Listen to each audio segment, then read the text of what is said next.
Good morning. This is week 4 of the introduction to the British art, the survey of the British art. And today I'd like to talk with you about the Stuart period. So we are still using this division of time and epochs in British culture according to the dynasties on the throne. So we have the new dynasty, Queen Elizabeth dies childless, and the new dynasty, the son of Mary Queen of Scots, actually the woman that Elizabeth had executed, is invited to the throne. He was the nearest relative to the Tudors, and one of the requirements that were made for him to inherit the throne of England was that he should be raised a Protestant. This is what happened, and James VI of Scotland became also James I of England. So we can talk really about Britain, although not yet the country of Great Britain. It will be officially changed later on under Queen Anne, the last of the Stuarts. So here we have 3 generations of monarchs. So first let's recapitulate very quickly of what people nowadays mostly remember about this dynasty who dominated the 17th century in Britain, and also what other generations of artists, later generations of artists. I'll be mostly using the 19th century again, of course, because they were so interested in realistic art and in historical themes. So what did they remember?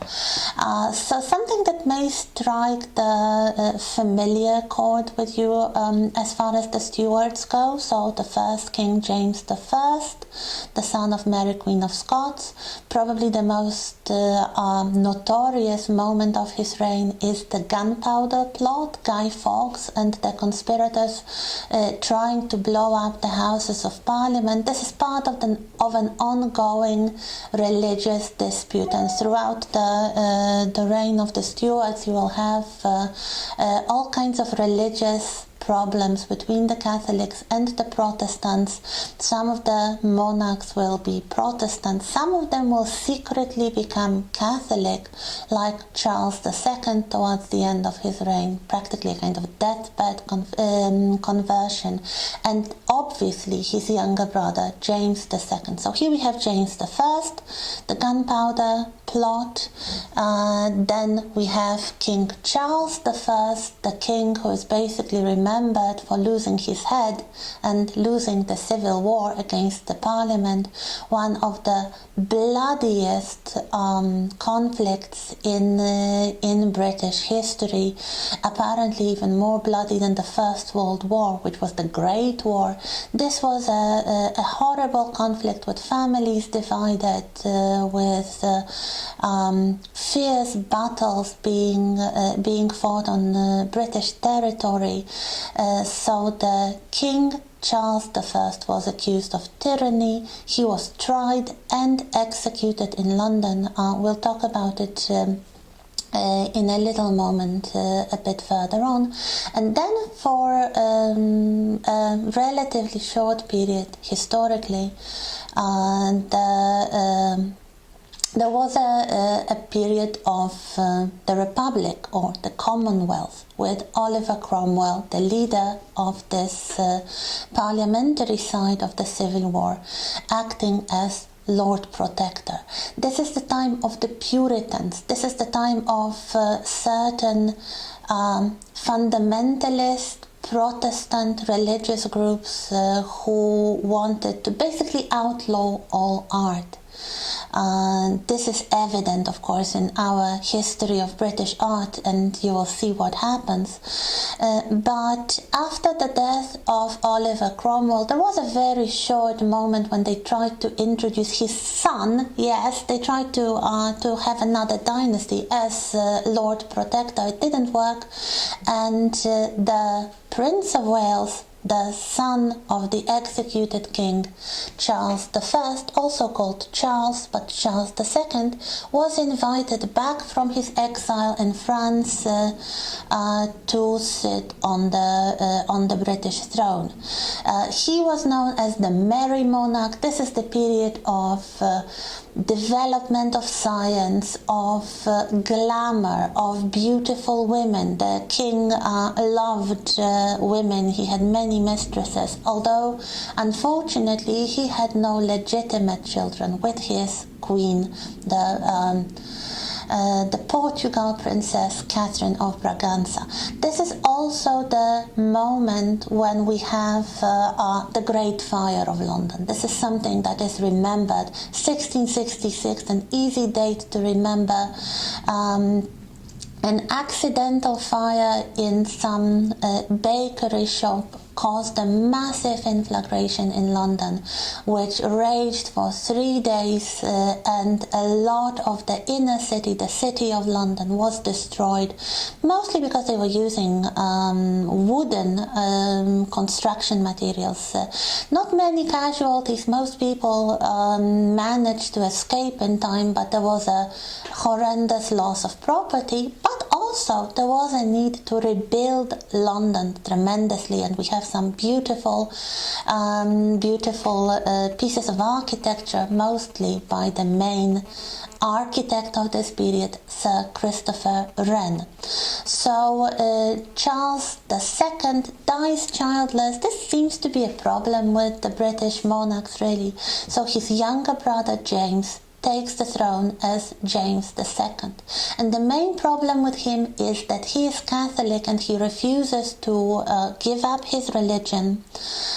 So eventually another important historical event happens, the so-called Glorious Revolution. It was called glorious because it was relatively bloodless, not entirely, but especially in England it was relatively bloodless. Not so much in Scotland and Ireland, but in let's say the Central English lands, yes, it was relatively bloodless. So King James II was forced to abdicate in favor of his eldest daughter, Queen Mary, and her Protestant husband, William of Orange. So we have the third generations of the generation of the Stuarts, Mary and William.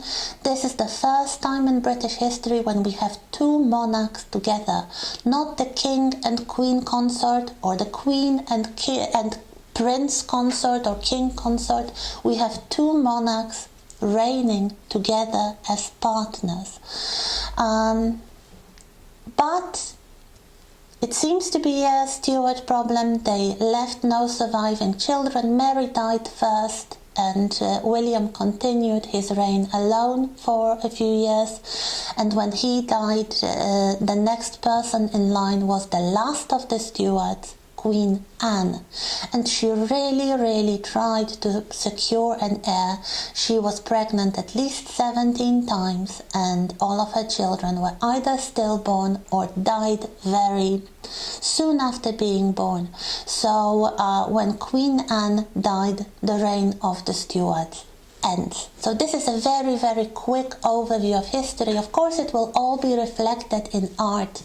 Art is part of culture as any other part of culture, so it responds to what happens, to the changes on the throne, to the changes in philosophy, to things like this rebuilding of London after the Great Fire. So let us now look quickly at the later renditions or depictions of the Stuart period in art. So here we have one more painting by Paul Delaroche. You may remember him. He's the French painter who painted the unfortunate Lady Jane Grey being executed. And here we have Cromwell and Charles I, so the great opponents of the Civil War. Charles I in his coffin, mercifully with his head returned to the rest of his body, but his life no longer there, and his great rival, his great opponent, Oliver Cromwell, looking at the body of the king, he actually ordered to be executed. So here we have this great conflict as something that is remembered for a long time. Then we have another painting by a later Victorian artist called William Frederick Yeats. The title is quite interesting. The title is a question, and when did you last see your father? And what we have here is a scene from the Civil War. You can see the two sides, the opposing sides, from the changes, from the differences in their clothes. So we have the royalist family, we have a rather distraught woman and her children wearing the kinds of costumes that were associated with the court of Charles I and the aristocracy. These are the kind of costumes that you will see a lot today in the portraits of Sir Anthony van Dyck.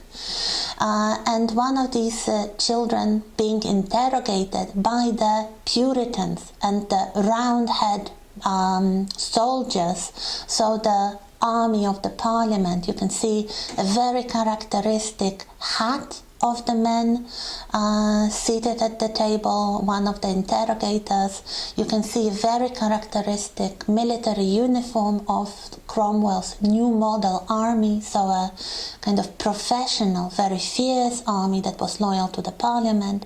And we have this beautiful young child dressed in blue lace, probably, outfit.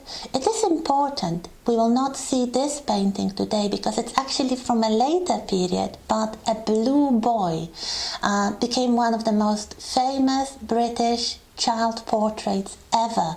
The epitome of childhood innocence, and here we have this young blonde-haired boy dressed in light blue with this kind of beautiful lace collar being interrogated by the Puritans about the whereabouts of his father. So we can imagine the whole story happening here.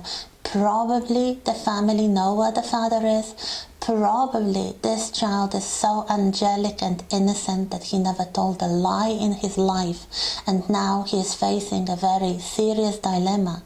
Should he sin? Should he tell a lie to the interrogators or put his father's life in danger? So here we have this scene from the Civil War as interpreted, as understood by the late 19th century artist. And another one from mid-19th century, Edward Matthew Ward, Charles II and Nell Gwyn.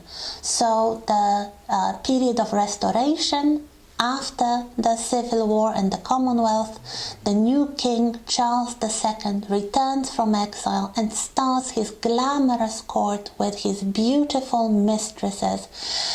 He wasn't like Henry VIII, really, because Henry VIII was quite threatening. He could be quite tyrannical, and he didn't really flirt with these women. He just said he wanted them and they had to obey. It was that. With Charles II, it's different. He's a charming, gallant man. He loves parties, he loves good company, he seriously loves and cherishes these women, so they all love him, including his long-suffering wife. They all love him. And here we have probably the most famous of his mistresses, a common woman. She was originally a fruit seller, an orange seller at a theatre where he came. Her name was Nell Gwyn. She was a kind of spunky, flirty young woman, and here we have the king flirting with Nell Gwyn, seated on some sort of wall in a garden, probably. So it's a completely different attitude than let's say Henry VIII and his wives, with perhaps one exception of Anne Boleyn, but all the others were basically coerced and tyrannized into submission. So this is the introduction. This is the beginning. What you may remember about the Stuart dynasty, what you may remember and about the later inspirations from this period to later generations of artists. And let us now look at the first king and a bit of architecture from the early Stuart period, so from before the Civil War. Here we have a rather ordinary portrait of King James I by, of course, a foreign artist. We still have this great popularity of foreign artists. We do not have the great first-class English painter yet, so they would be coming from the Netherlands and from the German countries, and basically they would be working for the royal family. So here we have a portrait of King James I and a portrait of his wife, Queen Anne of Denmark.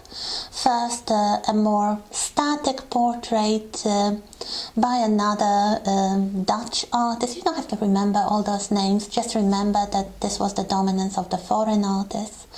As you can see in this very characteristic fashionable dress of the early 17th century, which looks a little bit like the crinoline. The construction was different, but this is a kind of very wide skirted dress.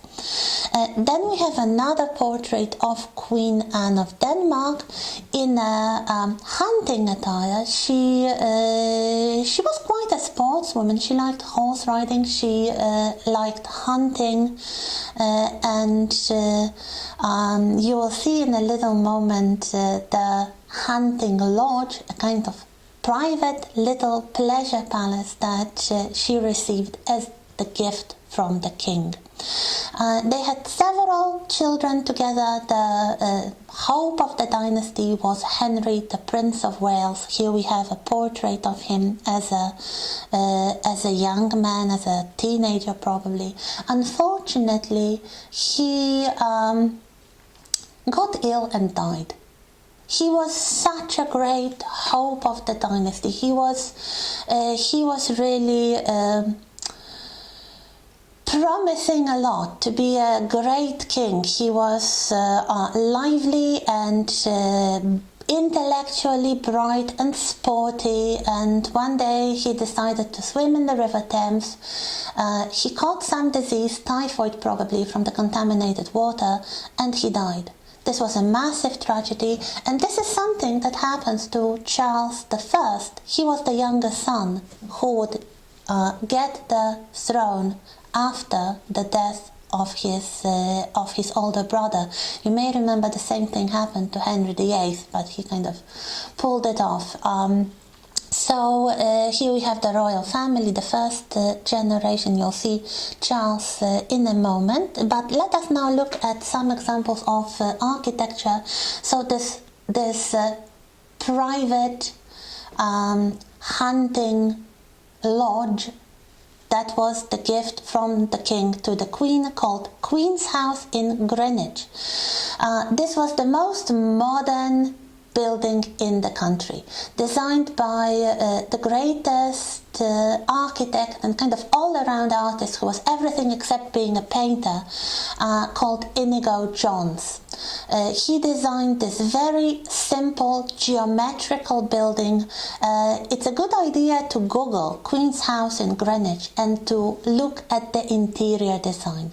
Very geometric, very innovative. This was absolutely shocking. It's kind of black and white floor and a very simple geometrical design. This became very important and very influential. This was definitely the first modern building that you could find. What else do we have? We have a few examples. We have Chastleton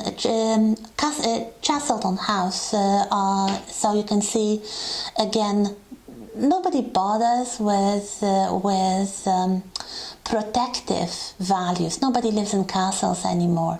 Nice palaces with large windows, with many chimneys. The inside decoration, you have this kind of stucco decoration, so kind of three-dimensional decorations on the walls and ceilings. Very fashionable, usually without much color, just kind of white decoration. Another one, Lodge Park in the Cotswolds. So we have a special garden house to hold parties, to invite guests, to just entertain and socialize. So here is a wonderful new idea of a special house just for the parties, with a balcony. You could invite your guests to the balcony so they could look at the gardens. Perhaps there would be some entertainment in the garden so they could see it from above. Using the local stone, especially the Cotswolds, the hills on the border between England and Wales are quite famous. Here we have the cottages, very famous, very beautiful group of cottages from the 17th century in a village in the Cotswolds called Bilberry. So this is how people lived. Cottages, gardens, pleasure palaces, gardens, mostly in the French style or Italian style. So this idea that man is taking dominion over nature. So this is the new idea, to have everything being a work of art. In the design, in the gardening, in the fashion, everything is a work of art. And here we have the only remaining part of Whitehall Palace, so the main royal residence in London, which was huge, which was like an entire district. But it was destroyed in the Great Fire, and only this one building remains. And this is also a pleasure house. This is the banqueting house designed by Inigo Jones, with beautiful interior decorations, especially the paintings on the ceiling. They are not frescoes, they were canvas paintings that were attached to the ceiling. You'll see it in a little moment. Designed by Inigo Jones, so this great architect, designer, theatre producer, the man responsible for all kinds of court entertainments called the courtly masques. This is a beautiful room, a big hall for parties and feasts and banquets. This building is important because it was the only part of Whitehall Palace to survive the Great Fire. It houses this beautiful ceiling. If you ever go to London, it's very much worth a visit. And also, it has historical significance. After the trial of Charles I, a scaffolding was built at the level of the ground floor of this palace. So the king was led through the window onto a scaffolding where the executioner waited for him, and he was beheaded right in front of the banqueting hall in London. And as he was walking towards his death, and we know he did it very bravely, he even wore specially warm clothing not to suggest to anyone that he was shivering from fear in the cold weather. He saw those wonderful ceiling decorations glorifying the Stuart dynasty. So this is a bit of irony, really, and this is really what happens. The next thing to remember the Stuarts, the early Stuarts, the first two generations, James I and Charles I for, is their great patronage of art. They started collecting great works of European art. They commissioned great works of European art, and this is the beginning of the Royal Collection. This is the beginning of really putting Britain on the map for visual arts. So what we have are all the masters really being collected into the Royal Collection. So we have some of the paintings that belonged to the Royal Collection. Unfortunately, when the Civil War was lost, Cromwell and his advisors sold most of the art from the Royal Collection to earn money. Only very few remained in England. I will show you. It's in a moment. So first we have a woman in a fur coat by Titian, one of the great masters of this period. We have a scene from Old Testament with Queen Esther by Jacopo Tintoretto. And then we have the cartoons, so the designs for tapestries by Raphael. One of the set of designs, I think there were 5 or 6 altogether, large scale. They would be given to the manufacturer of tapestries, and the tapestries would be made according to these specifications, showing the scenes from New Testament of Jesus and his disciples. So here we have one, the miraculous draught of fishes, a scene from New Testament with Jesus and his apostles. This is the miracle, the miraculous fishing expedition. And this set of Raphael cartoons was the works of art, the set of works of art that Cromwell did not sell, because they were so important. And I have heard many art historians and art critics talking about the importance, the visual importance of these cartoons and the way that Raphael represented Jesus Christ. Now close your eyes and think about Jesus. What kind of image do you see? And for most people, this is the kind of image that is derived from Raphael.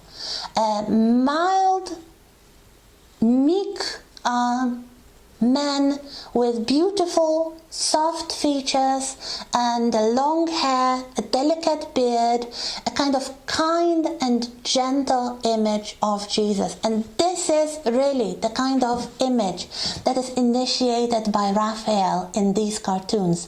And this was so beautiful and so influential that even Oliver Cromwell couldn't get himself to sell it for money. So we continue in a moment.